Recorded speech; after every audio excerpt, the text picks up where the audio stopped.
राहणारा मुंबई कांजूरमार्ग येथे राहतो. तर मी संतोष सरांच्या ओळखीने इथं बाळूमामांच्या दर्शनाची ओढ लागली. त्यांची यूट्यूबवर प्रत्येक मुलाखत बघितली आणि त्यांनी आमच्या मुलांना ओढ लागली.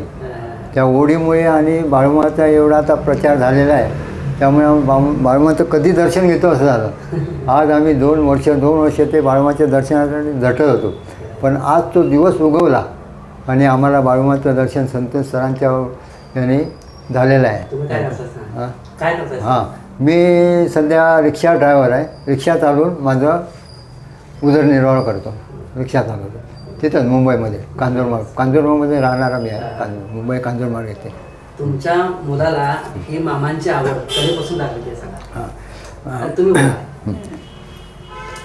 खरं असं की ह्याला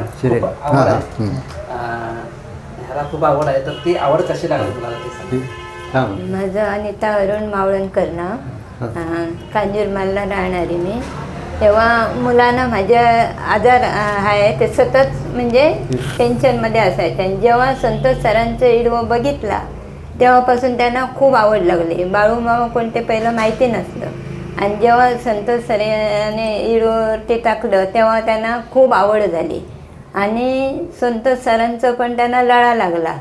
तेव्हा केव्हा भेटतंय असं झालं संतोष सरांना, आणि मग तो दिवस आज उगवला. आणि संतोष सरांना फोन करून संतोष सरांनी आम्हाला बोलवून घेतलं आणि आम्हाला इथे बाळूमामाचं दर्शन झालं. तेव्हापासून पोरांना खूप इच्छा होती. ग्रंथ पण आणि बाकी संतोष सरांनी ग्रंथ पण ह्याच्यापूर्वी पाठवलेला होता, आणि भंडारा पण पाठवला होता. आणि त्या भंडाऱ्यामुळे रोज लावतो मुलगा माझा भंडारा, रोज वाचतोय. आणि बाळूमामाची अशीच कृपा राहू दे ही इच्छा आमची. आणि संतोष सरांना भरभरून देऊ दे. नाही, खरंच मला असं म्हणायचं आहे की मामांनीच तुम्हाला बोलवून घेतले स्वतः. कारण हे एवढं सगळं तुम्ही कसं काय हे सगळं सहन केलं सांगा मला. हे एवढं दुःखाचा डोंगर तुमच्यावर हे आहे. सुरुवात कशी झाली ही, आणि आतापर्यंत तुम्ही त्याचा सामना कसा केला ते सांगा. आतापर्यंत काय सर, म्हणजे हे असं पहिलं लहान असताना थोडंफार मोठ्याला दिसायला लागलं, तेव्हा आम्ही म्हणजे न कोणाला हे करता आम्ही डॉक्टर पान दवाखाना करतच राहिलो. आणि म्हणजे आमचं दुःख आम्ही असं जाणवू दिलं नाही कोणाला, सांगितलं नाही कोणाला, कशाला सांगा बरं. तर आम्ही सहन करतच गेलो, आणि एकाला सोडून दुसऱ्याला पण तेच झालं. मग डॉक्टरांच्या तोंडातून आम्ही तेच ऐकलं. पण आम्ही काय ठरवलं, जे असेल ते आपल्या हातात होतंय तसं आम्ही करत गेलो आणि न दुखता हे न विचार करता आम्ही हसत खेळत ते झेलत गेलो आणि देवावरती भरवसा टाकला. जन्माला घालणार आहे तू, जन्म नेणार आहे तूच काय ते कर आता पुढे. म्हणून हे आम्ही ना हसत खेळत हे दुःख झेलतच गेलो. विशेष म्हणजे मला विशेष काय वाटतंय, एक मिनिट मी ते दोघे येत नाही कॅमेरामध्ये.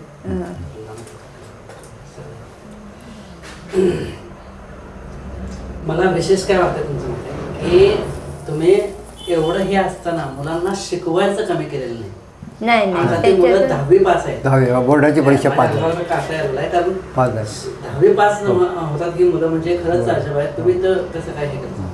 त्याच्यातून सर काढ कसर करत आपण जे रिक्षात काय भेटतं आम्हाला पैसा, आणि कुठे थोडी फार कोण अशी गरीब म्हणून अशी पोरांना पुढे अशी शाळेतून मदत करतो, तशी पोरं शिकत गेली. म्हणजे आम्ही म्युन्सिपाल्टीतच शिकवली पोरांना, आणि शिकत गेली पोरं. कुठे क्लास लावला नाही, कारण तेवढी ऐपतच नव्हती क्लास लावायची काय करायची. त्यामुळे शाळेतच पोरं आपल्या डोक्याने पोरं शिकली, आणि त्यामुळे पुढे पोरं अभ्यास करत गेले आणि त्यांची तीच पास झाली. आणि दुसऱ्या गोष्ट कशी, ते आजारपण सहन करूनही त्यांच्यानी म्हणजे दगबगले नाहीत. ते रोज देवावरती विश्वास टाकला त्याने, आणि होतंय पुढे म्हणून. आणि फक्त आम्ही कोणाला दुःख आमचं सांगितलंय नाही, आणि आमचं जर दुःख सांगितलं असतं ह्याला आणि काय असं 4 गोष्टी ऐकण्यापेक्षा आपलं दुःख आपणच घ्यायचं. म्हणजे आमच्या नशिबाचे जे काय भोग आहे ते आम्हीच भोगायचं. दुसऱ्याला म्हणजे दुसऱ्याला कहाणी आपली सांगून काय फायदा आहे. म्हणून आम्ही कोणाला काय सांगितलं नाही सर. आणि कोणाला म्हणजे फॅमिलीत सुद्धा कोणाकडे हात पसरला नाही. बरं. जे काय सांगितलं ते देवा 2 टायमाचं दे, पण पोरानं सुखी ठेव एवढं. पण त्यांचं वय काय सांगा दोघांचं? ह्याचं आता याचं 32 वर्ष आहे. 32 वर्ष झाली. हो. हा, आणि याचं ह्याला 23 वर्ष 23 रनिंग वर्ष. आता रनिंगमध्ये 23 वर्ष. दोघांची नावं सांगा. हां ह्याचं अनिकेत अरुण मावळणकर आणि ह्याचं देवेन अरुण मावळणकर. मामांचे व्हिडिओ बघायची आवड कशी लागली?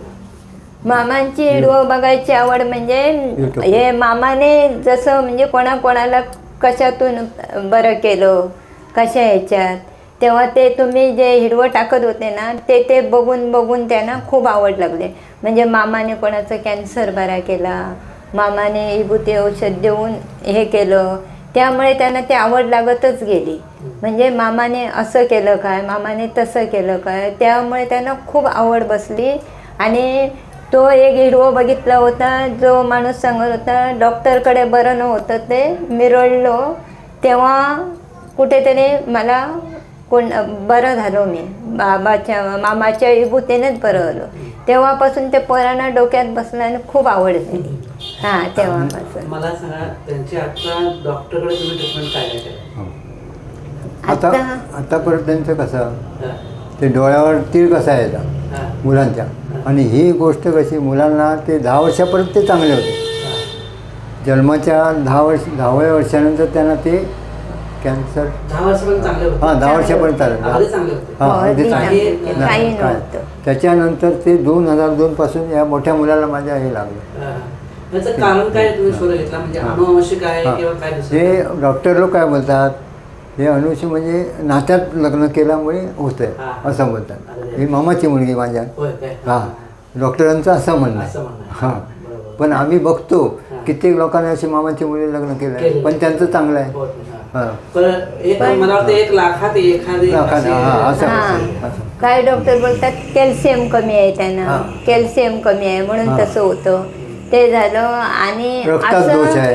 रक्तात दोष आहे रक्तात- असं सांगतात. आणि दुसरी गोष्ट म्हणजे सर, आम्ही आमच्या देवस्थानात चौकशी केली तर ते काय देवस्थानात आमच्या कुलदेवतेला आम्ही हे लावला, कौल लावला. तेव्हा कुलदेवतेने काय सांगितलं तिकडे त्यांच्या लोकांनी, म्हणजे तुमच्या पूर्वजनाने कोणाला तरी मारलेलं, काय केलेलं होतं, दुखवलेलं आहे. हां, दुखवलेलं होतं. त्यामुळे त्या लोकांनी श्राप दिला. शाप नाही, दिले. असं काही हां, नसतंय. ते म्हणतात तुम्हाला लागलं. तर मी म्हटलं, मग म्हणाले देवी बोलत नाही. म्हटलं बोलत नाही तर आता काय बोलू मी. नाही, ह्या अशा हां. गोष्टीवर लक्ष विश्वास ठेवू हां. नका. अशा ह्या गोष्टी होती. चुकीच्या आहेत. चुकीचे आणि आहे. आता बरोबर. आम्हाला ओढ जास्त लागली म्हणजे संतोष सरांनी